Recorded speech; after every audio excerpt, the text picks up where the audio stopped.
Então, falando um pouco das doenças parasitárias, eu vou começar falando sobre a tripanossomíase americana, tá? Ou a doença de Chagas. É uma das principais doenças parasitárias, tá? Eu vou falar um pouco sobre ela. É a doença de Chagas, né? Então, a gente não precisa falar muito sobre.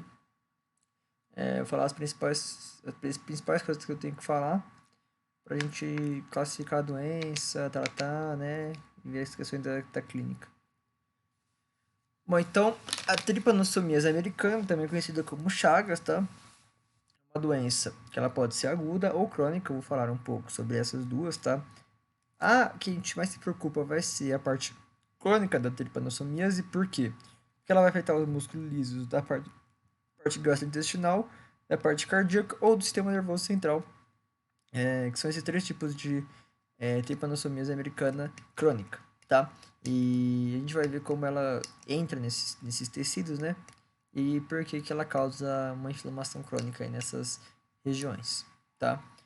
Bom, uma coisa que a gente tem que se orgulhar muito é que quem descobriu, quem relatou primeiramente essa tripanossomia americana foi Carlos Chagas, né, um brasileiro. E ele fez isso, né, ele relatou, né, em 1909, tá? Ele foi também indicado ao Nobel em 1913 e 1921, tá? E ele não ganhou nenhuma das duas. Mesmo que em 1921 ele foi o único indicado e não ganhou, né? Porque as pessoas na época não acreditavam que existia não acreditavam que existia mesmo essa doença, tá? Então ele acabou não ganhando, tá? O agente etiológico da tripanossomia americana é o Trypanosoma cruzi, tá? A gente tem o Trypanosoma brucei também, mas essa está relacionada à tripanossomíase africana, tá? E o hospedeiro invertebrado é o Triatom infestans, tá? O hospedeiro vertebrado, eu vou falar um pouco sobre os hospedeiros depois, mas o hospedeiro vertebrado é nós, humanos, gambás, tatus, tá? O bicho preguiça. Então, os hospedeiros invertebrados são os mosquitos, né? O Triatom infestans. Bom, então, falando um pouco dos hospedeiros, né? Propriamente dito, a gente tem os hospedeiros vertebrados e os hospedeiros invertebrados, tá? A gente não tem aquela definitivo, não tem, tá? No caso de Chagas. A gente só tem o verdadeiro, o vertebrado e o invertebrado. O invertebrado é o Triatom infestans, tá? Que também é conhecido como barbeiro, tá? O Triatom infestans, ele é um mosquito, né? Ele é hematófago, ou seja, ele consome o sangue das pessoas. Porém, por mais que ele consuma o sangue, né? De nós, seres humanos, por exemplo, ele não é assim que ele faz a transmissão, né? Não é por causa dessa sugada aí que ele vai fazer a transmissão do da do Trypanosoma cruzi, tá? E os hospedeiros vertebrados que não falei, a gente tem o humano, o gambá, o tatu e a preguiça, por exemplo. São os hospedeiros vertebrados que podem se contaminar pelo Trypanosoma cruzi. Agora falando um pouco do Trypanosoma cruzi, que é o agente etiológico de Chagas, né? É o parasita, né? O parasita que vai fazer isso, tá? O que acontece? O Trypanosoma cruzi, ele tem a sua forma tripomastigota, amastigota e hipomastigota. O tripomastigota, ele é a forma infectante, tá? Então, ele é a forma onde vai ter infiltração do Trypanosoma cruzi no nosso corpo. E o amastigota vai ser quando ele está com o ninho amastigota, né? Que eu vou falar um pouco sobre esse ninho, tá? Mas vai ser quando o tripanossoma ele já entra de modo, né, em sua forma tripomastigota, algum tecido, né? Seja muscular, tecido muscular, cardíaco, seja os músculos lisos do estômago, tá? E ele vai chegar, ele vai ficar lá como uma mastigota, né? E aí, nesse mastigota vai causar um ninho, vai causar uma inflamação, porém eu não vou falar sobre isso agora, no exato momento. O epimastigota está mais caracterizado nos hospedeiros invertebrados, tá? Para a gente ter a questão do diagnóstico, eu também vou falar um pouco sobre ela, mas a gente usa muito a biologia molecular como PCR, tá? Como diagnóstico, para a gente ter uma ideia do que está tratando aí. Bom, a epidemiologia de Chagas vai ser que ela atua, a Chagas, como o próprio nome já menciona, tripanossomíase americana, é localizada na América do Sul e na América Central principalmente, porque são regiões mais quentes, né? Então, vai ter essas características. Aqui no Brasil, o norte, por exemplo, é um lugar que tem bastante chagas, tá? Algumas pessoas dizem que Charles Darwin, quando veio para o Brasil, foi contaminado pela Trypanosoma cruzi e morreu de chagas, porém não há evidências disso, não tem uma comprovação certa. Alguns livros mencionam, mas alguns não. E é muito comum em população carente devido à sua situação socioeconômica, né? E também a sua questão, que nem eu vou mostrar uma das suas transmissões, né? Mas também com a questão eu posso falar, a questão da higiene, né? E tudo isso. Então, no saneamento básico, tá? Então isso influencia bastante aí para que nesses lugares de população carente tenha um aumento tenha uma incidência, né, maior de Trypanosomas cruzi e de Trypanosomias americana.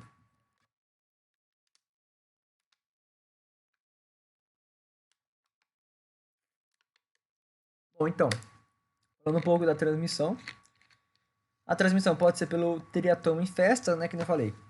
Triatom infestans, ele é tipo um mosquito, né, que os mosquitos que tiverem essa esse Trypanosoma cruzi vai contaminar, porém o Teratoma infestans ele não transmite por mais que ele seja hematófago, né?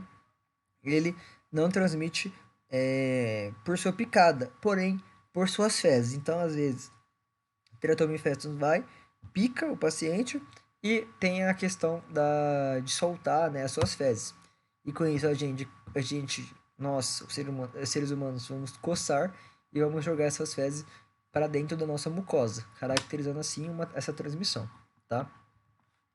Porém, por vetor, hoje em dia, nos dias atuais, não é o principal modo de pegar chagas, tá? Então, a chagas hoje no Brasil é transmitida principalmente pelos alimentos contaminados, como o açaí e o caldo de cana, por exemplo.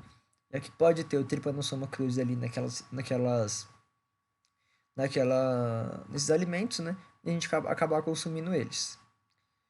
Outro modo vai ser transplacentário ou parto, tá? Então, é bom a gente ter um pré-natal bem feito, tá? Visualizar também isso, ver a questão da toxoplasmose, que é outro parasita, né?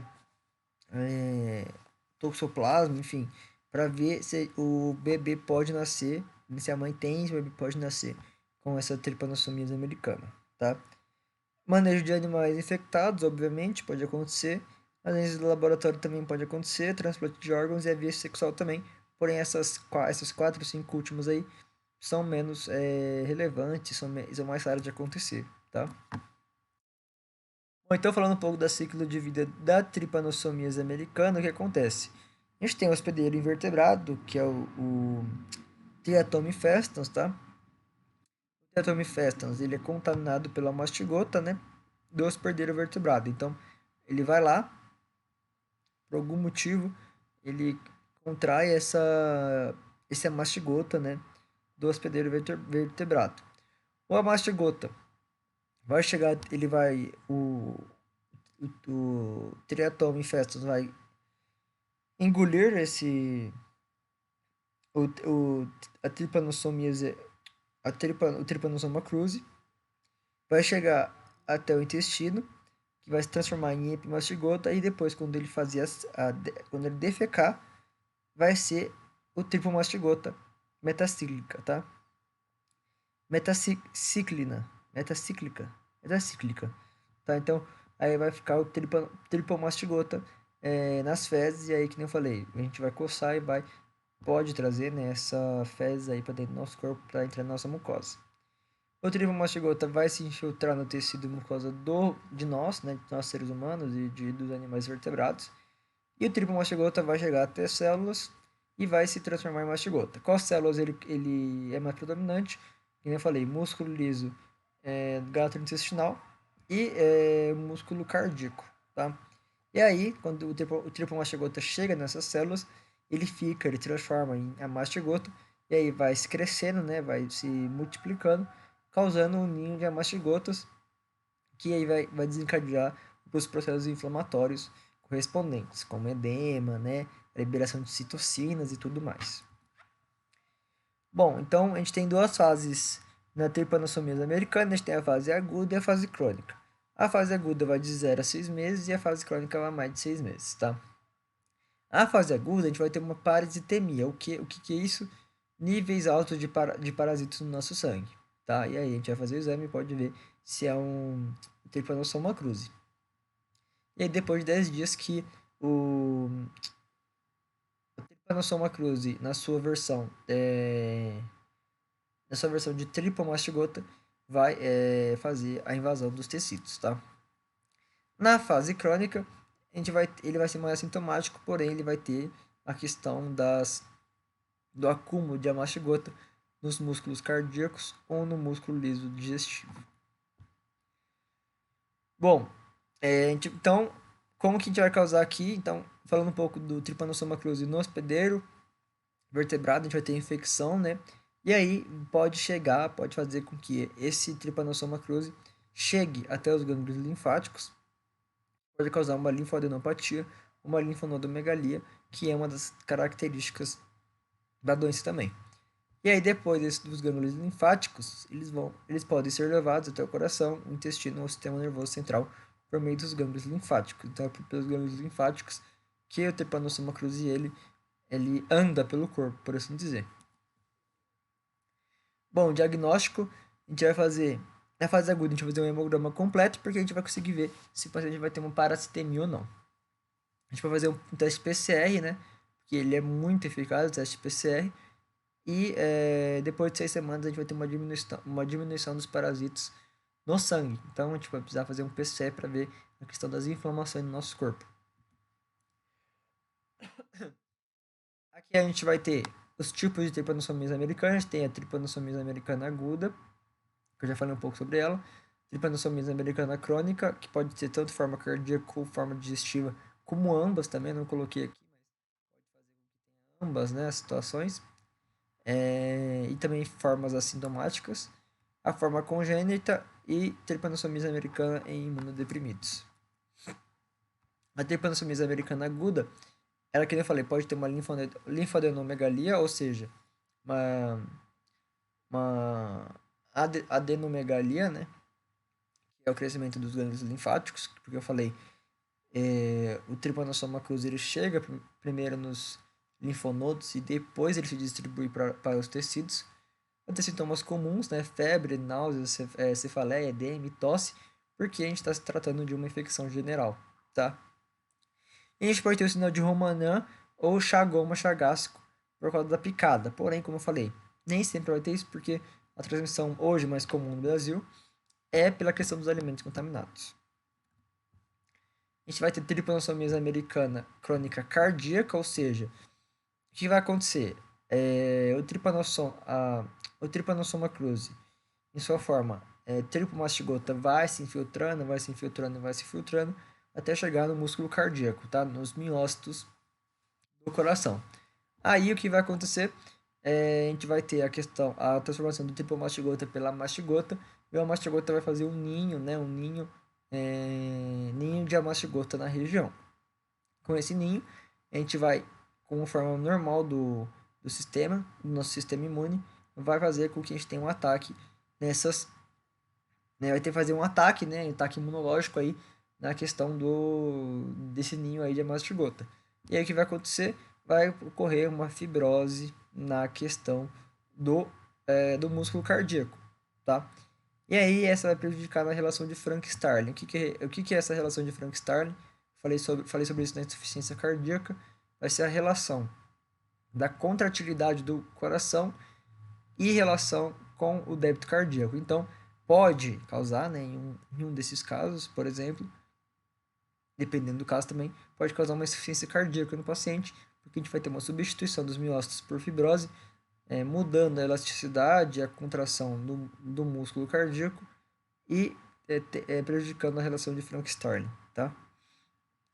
E aí, além disso, a gente pode causar uma cardiomegalia, tá? A cardiomegalia eu falei como que consegue medir, que vai ser a soma da radiopacidade dos dois lados do tórax dividido pelo tórax total, que tem que dar mais de 50%, caracterizando uma cardiomegalia. O volume cardíaco aumentado, taquicardia, arritmia, tudo isso. Por quê? Porque a gente vai ter problemas quando tiver essa parte da sistema imune atacando, a gente vai ter problemas na microcirculação sanguínea do coração e dano no sistema nervoso autônomo, ou seja, dano nos nervos. Então, pode acontecer arritmias, taquicardias e tudo isso por causa de problemas dos nervos em si. Bom, a tripanossomia americana crônica digestiva, ela está relacionada com os músculos lisos, que nem eu falei, principalmente, tá? Do colo e do esôfago, causando mega esôfago ou mega colo, tá? Por causa da mesma questão, vai ter o acúmulo, né? O ninho de amastigotas do Trypanosoma cruzi, causando, né? Levando ao paciente a que tenha uma inflamação na área e fazendo com que tenha esse crescimento, causando uma megalia nessas duas regiões, principalmente, tá? E a gente vai ter alguns sintomas, como regurgitação, problemas para deglutir, a dor epigástrica, tá? E o acúmulo de fecaloma, porque como a gente vai ter substituição por fibrose, pode acontecer também uma estenose nessa região. A forma congênita vai ser, como eu falei, um dos jeitos de transmitir o Trypanosoma cruzi vai ser da mãe para o filho. E aí pode acontecer o aborto, prematuridade, lesões cutâneas no bebê. E pessoas imunossupressoras, a gente tem que ter mais cuidados ainda. A gente pode caracterizar como parasitemia no paciente, ou seja, muitos parasitas no sangue, lesão do sistema nervoso central e miocardite também. O diagnóstico que a gente vai fazer de forma sorológica, né? Como eu falei, ver essa questão do sangue, né? Pode ser ELISA, imunofluorescência, ver os anticorpos para o Trypanosoma cruzi. Fazer biologia molecular, que é o PCR, que é um dos melhores para a gente fazer. E o xenodiagnóstico, tá? O xenodiagnóstico ele é muito antigo, a gente não usa muito, que vai ser com o uso do triatoma infestans, vai fazer o triatoma infestans infectar um paciente. O triatoma infestans, nesse caso, ele vai estar saudável, vai estar sem o Trypanosoma cruzi, e a gente vai ver se esse triatoma está agora, depois da picada, com a parte do Trypanosoma cruzi ou não. O tratamento do Chagas, eu só coloquei a crônica, como tratar de forma crônica, que vai ser com o uso de Nifortimox e benzomidazol, tá? Principalmente. O benzomidazol, a gente usa bastante ele, porém ele é mielotóxico, ou seja, vai fazer toxicidade aí na medula óssea, tá? O benzomidazol, ele tem uma dose de 5 mg por quilo, porém, em adolescente a gente vai ter uma maior quantidade. E para ver se está funcionando o tratamento, a gente vê os anticorpos do sangue, tá? Ver se os IgGs, né, as imunoglobulinas G do Trypanosoma cruzi estão diminuindo. É isso. Esse aí é Chagas, Trypanosoma cruzi, Trypanosomias americana, tá? É o primeiro vídeo de doenças parasitárias aí no canal.